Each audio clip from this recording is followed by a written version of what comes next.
Welcome to the Best 5 Minute Wine Podcast with Forrest Kelly. Our guest, founder of AvidVines.com. Avid Vines Organic Champagne, standing apart.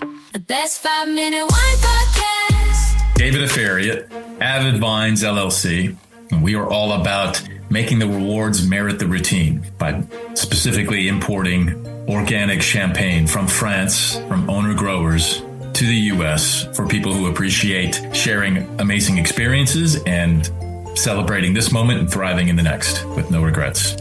Yeah. Okay, David, you have got a rich history here, and I have got a question from head to toe. Let's get into your background and where you were raised and kind of the journey that led you to where you are now. You were born and raised where? That's a great question. So I actually separate the two. Where you're born and where you're raised is really defined by where you learned how to drive. So because you're chauffeured, you're born, you can be born anywhere, and you're chauffeured around until you learn how to drive, then you become invested in where you live. So in my case, I was born in Buffalo, New York, but I am from two places where I learned how to drive. One was in Dallas, Texas, and the other one was in Provence, France, in a town called Toulon, which is right on the Mediterranean. That's where your introduction to wine and champagne? So my introduction to wine and champagne really started early on with a kind of ease and relaxation around the table, where my mom is an excellent cook. Wine was just not something like, keep away, but say, here, try a little taste and use it as an ingredient, or think of it as like salt and pepper to a meal.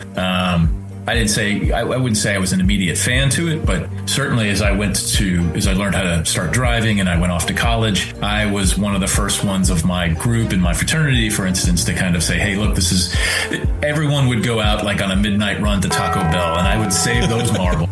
And I would say, look, I'm going to hold back. And I actually worked at a hotel. I was like a front desk, and I turned into a kind of a concierge for the Embassy Suites that I worked at. And I would have like this huge map with pins on it, well before the internet, before like Yelp or anything like this. And I would, like I said, save my marbles. I would take a friend of mine and I'd say, hey, let's go to this nice place, for saving up for the week and have a nice meal. And then I'd come back and they'd be like, okay, that's great. If you want some great Italian, you go here. If you want a great Indian, try this around the corner. And from early on in college, for sure, I was more about what's the experience of food and how can I understand what people are trying to do and present, and appreciate it. And then I've subsequently become, a lot of my friends are chefs, and I have, through osmosis and being around them, learned some, incredible knife skills, and elevated my game to, I've never taken formal training, but gosh darn it, I'm a pretty good chef. And so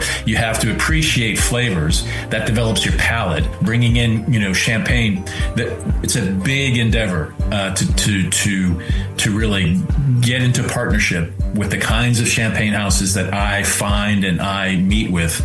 You're making a multi-year commitment and a capital commitment. And so you've got to be pretty fine-tuned about, I like to bring in what I like to bring in, and I like to share it with people that I think can appreciate my palate as the filter, as the curator.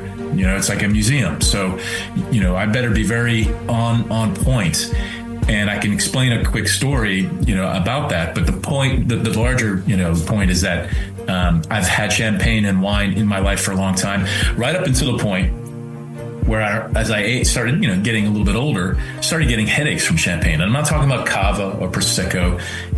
Those things would usually give me a headache. But from champagne, I started getting headaches, and I was like, this isn't right. So I was on the search to find something, and it naturally led me to organic production methods where they don't spray anything on the vines, and they don't put nitrates and additional kind of enhancements into the ground to get more yield. No, these are farmers who treat every intervention, if there's a bug or infestation of some sort, with just water, vinegar, lemon, as opposed to chemicals. And they're on top of their vineyards all the time to monitor for such kind of conditions. And the most champagne houses have to buy their grapes in order to meet worldwide demand.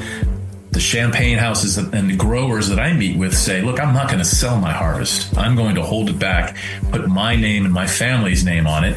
And by golly, this is what I want to sell. I'm not just going to make money on and selling grapes to the next big house. Yeah. Those are the kinds of people I want to bring, to an audience in the U.S. who really appreciate champagne. Frankly, unlike any other that's mass produced from grapes and purchased from every corner of Champagne. And these are from specific plots, from specific vineyards. And the result is just a heightened experience of enjoyment. And I love it. I want to share it with others. The best 5-minute wine podcast. Don't forget my favorite part. Please like and follow. Oh.